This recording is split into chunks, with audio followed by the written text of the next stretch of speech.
Hello, hello. Either hello again or hello for the first time. It is MA.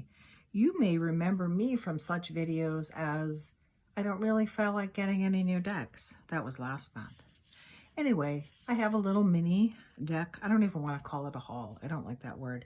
I've gotten a couple of new decks in, and I'm going to give a little update on last year. I was assigning all my decks a corresponding card in the Wild Unknown Alchemy deck and using a card pull to decide what deck to work with. And I've kind of changed that up now based on what I did last year. So let me show you the decks that I decided to get or that arrived.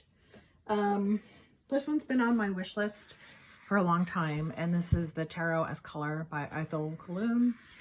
And I waited, I'm like, oh, I'll get it someday. And then I started a little bit to worry, not worry, but to wonder how long it would be around because the book is currently out of print.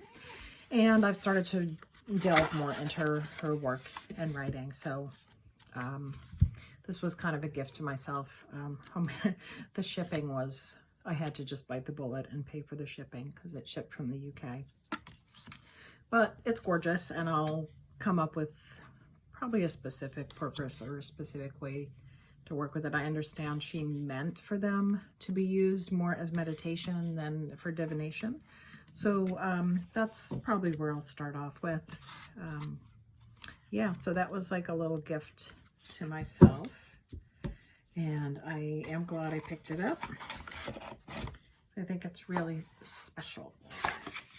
The next deck, I had done a video where I mentioned I had been watching all the mass market deck and deck collection videos and jotting down things that interested me, and I ended up with 30 something decks on the list, and I had it whittled it back down to one that was on my wish list, that was already on my wish list, and I was going to hold off on it, but then it showed up in a tarot trade and resale group.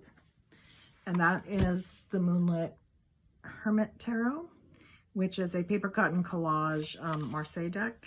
And this is one, I was really drawn to the Kickstarter, but at the time it was funding. I think I had a ton of other things that I was looking at the same time, and I just decided to wait. So they're a combination of some, facial collages, and the rest is like cut paper. So I really was drawn to the colors and the analog method that was used to create it.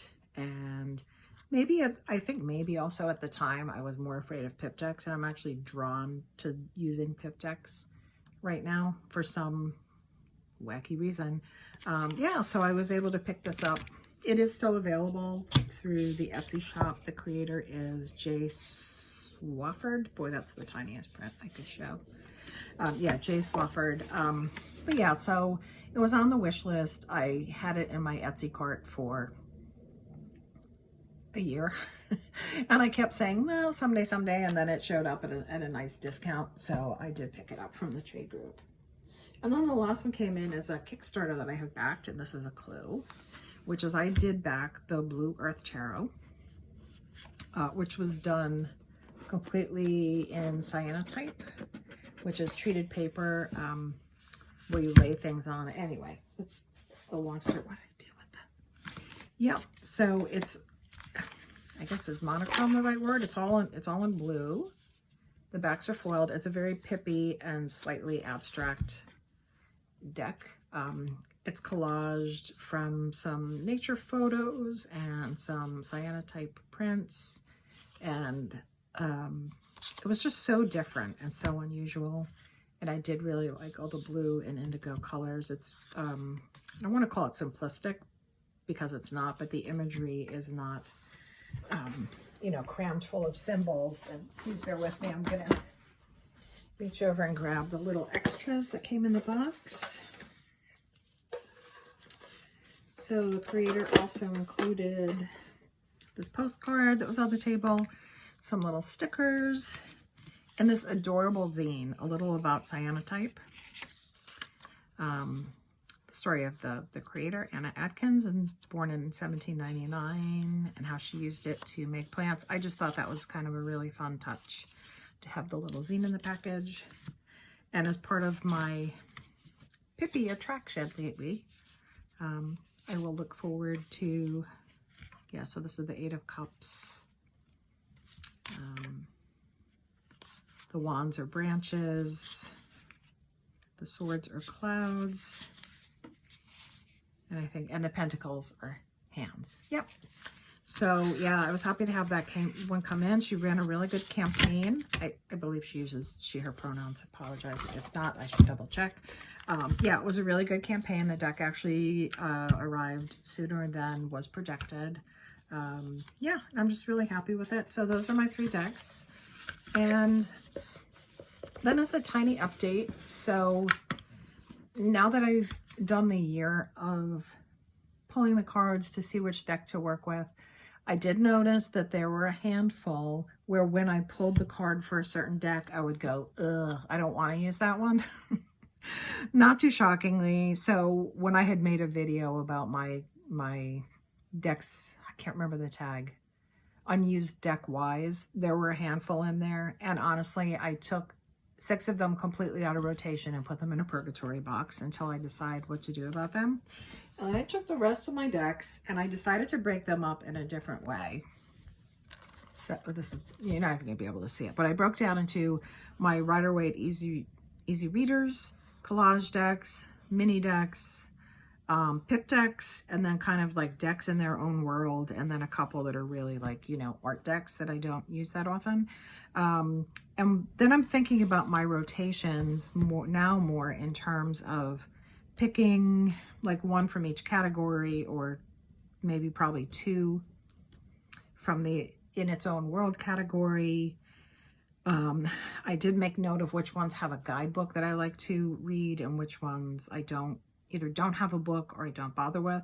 And kind of for the month or for an extended period, I'm doing Sylvain's Wizard of Oz thing. So I have 1 deck dedicated to that.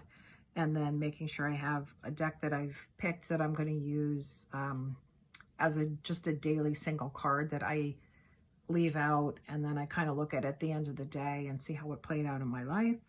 Then I like to have, I'm going to rotate the mini decks for decks that I bring out into the world with me in my bag.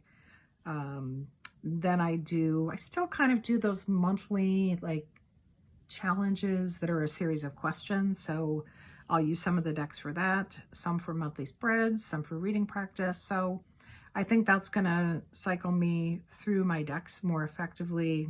And now that I took out, it was another 1, 2, 3, 4, 5, 6 that I really don't ever read with, and I'm not attracted to read with at this time. And I put them in purgatory. And now the rest of the list seems a lot more manageable.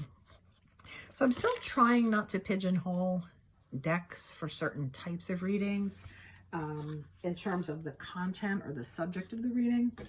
But I think, you know, having a little, and I did reorganize the shelves as well. I might make I don't really have a desk right now, but I might make a tour of my room because it's a hot mess, and it's almost, and would be an accountability video to say, I am going to fix this room up and here's the before picture. But I reorganized the shelves, so I have those 6 mini decks together. I have those pip decks together. And then I kind of cleaned up the Oracle situation as well. So yeah, that's where I'm at. Oh, one more thing. The Tarot of Color, the Eiffel Cologne deck, it said, and I know other people said it came scented. Now, I don't know if that was only the first batch of printing, but this deck to me only smells like the ink and the paper. But I don't know if I ever showed this. So the heck is the name? Coventry Creations, Coventry Candles, they make these black pillar candles called Witch's Brew, and they're really kind of intense, and they're also kind of expensive, but they also make the scent oil, and this Witch's Brew scent, I don't know how to describe it. It's like broody. It smells like you're going into a metaphysical store. It says that it's myrrh and mugwort, but there's some other things in there, like maybe frankincense. And so this is what I use now to scent. I kind of like put a little on my finger and rub it around unobtrusive spots on the deck boxes to kind of get all my decks to pick up the smell. I don't know if that's weird, but it's a thing I do now, and I'm kind of into it. Yep, so that's that. Yeah, have a great day, and thanks for watching if you did. Bye.